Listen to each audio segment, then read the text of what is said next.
تو فرمایا یہ تنگ دستی میں صبر کرنے والا غریب بھی مجھے بہت پسند ہے. بس صبر عند الفاقہ، کہ تنگ دستی میں صبر کرنے والا غریب بھی اللہ کو بہت پسند ہے. اور تیسرے نمبر پر ارشاد فرمایا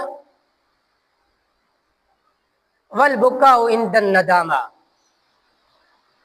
کہ ندامت کے وقت رونے والا، کہ اپنے گناہوں پہ شرمندہ ہو کر رونے والا گناہ گار بھی اللہ کو بہت پسند ہے.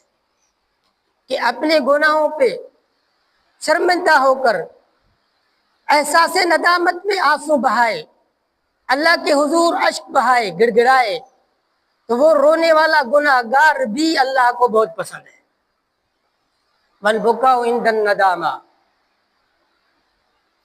کبھی اللہ کے حضور رو کر تو دیکھیں، ہم کبھی آنسو بہا کر تو دیکھیں کہ اللہ کی رحمت ہماری پکار کا انتظار کرتی ہے. کتنے پیار سے ارشاد فرمایا قال ربکم ادعونی استجب لکم ان الذین یستکبرون عن عبادتی سیدخلون جہنم داخرین.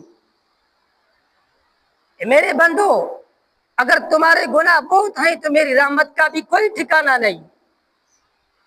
عزیزان من، اللہ کی رحمت ہماری پکار کا انتظار کرتی ہے.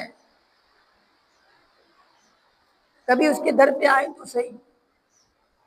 کتنے پیار سے ارشاد فرماتے ہیں ادعونی استجب لکم، مجھے پکارو، کوئی واسطہ نہیں، کوئی سفارش نہیں، کسی کو کہنے کی ضرورت نہیں، سیدھا مجھ سے مانگو. ادعونی استجب لکم، سیدھا مجھ سے مانگو، میں تمہارے دعاؤں قبول کروں گا. گناہ گار ہو اس سے معافی مانگو، وہ معاف کر دے گا.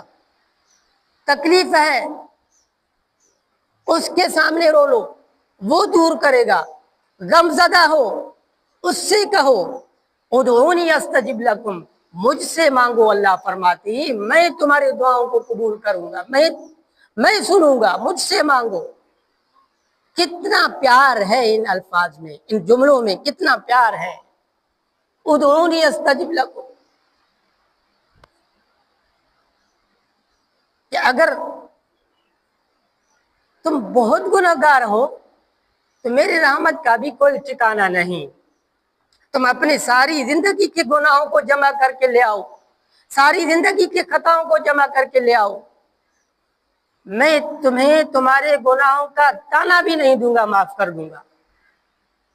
اور دوسری جگہ پہ کیا ارشاد فرمایا نبی عبادی انی انا الغفور الرحیم، میرے محبوب پیغمبر میرے بندوں کو بتا دو میں بہت